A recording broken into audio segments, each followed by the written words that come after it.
So most Arab states seem to be neutral. Why do you suppose that is? Well, no one likes war, especially if you're focused on the economy, but there may be another reason. You see, all the Arab nations in the Gulf have something in common. They've all partnered up with the US for security. And all the petrodollars, no doubt. These partnerships have allowed the US to build bases all over the place and station thousands of troops in the region. As we speak, the Americans have more than 43,000 boots on the ground.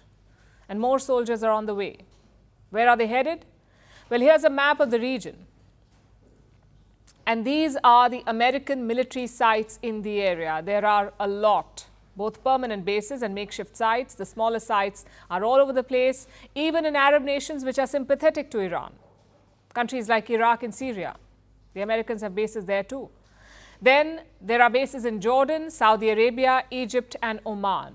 As you can see, the US has troops practically everywhere. Troops, jets, drones, ships, you name it. It seems every Arab country has made some deal or the other with the Americans. The largest concentration of bases is in Kuwait. There are 5 bases there. And about 13,500 permanently deployed troops, mostly at Camp Arif Jan and the Ali Al Salem Air Base. Those were the numbers from 2021 before the latest conflict, so expect additional deployments right now. Now, Kuwait is at Iran's doorstep.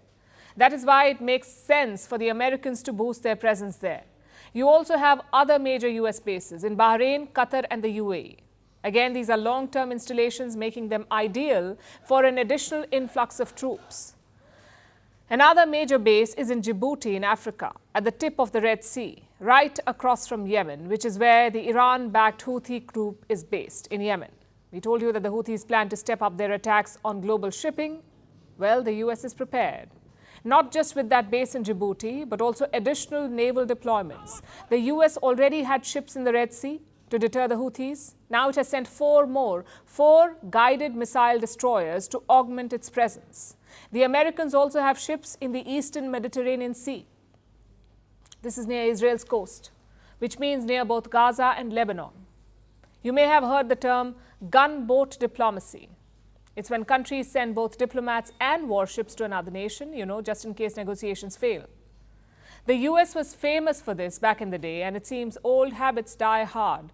The US currently has 3 guided missile destroyers and 1 amphibious assault ship in the Mediterranean, and they're sending one of their aircraft carriers as well.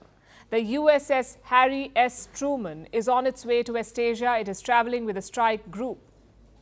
This means more destroyers, more carriers, and more frigates, all making their way to a volatile region. The Americans already have 1 aircraft carrier in the region. It's called the USS Abraham Lincoln. It's said to be operating in the Gulf of Oman, breathing down Iran's neck. So the second carrier will probably be deployed in another region. As you can see from the map, America has all of West Asia covered to make sure that nothing happens to Israel. But that's just the US. What about the rest? Well, no one compares to the Americans, but the UK is also ramping up its presence. Britain has bases in Cyprus, and it has deployed 700 additional troops there, joining the 500 they had deployed earlier this summer. The UK also has ships patrolling the eastern Mediterranean to fight the Houthis and to help with evacuations if it comes to that. Now, amid all of this, India has sent ships to the region as well, but for a very different reason. 3 Indian ships have docked at the Iranian port of Bandar Abbas: the INS Tir, INS Shardul and ICGS Veera. These ships are in Iran for training exercises. The Indian ships arrived in Iran on Tuesday, hours after Iran fired missiles at Israel. Talk about awkward timing, but the Indian ships are there now, and they will go ahead with a scheduled training exercise, thus adding to the deployments in the region.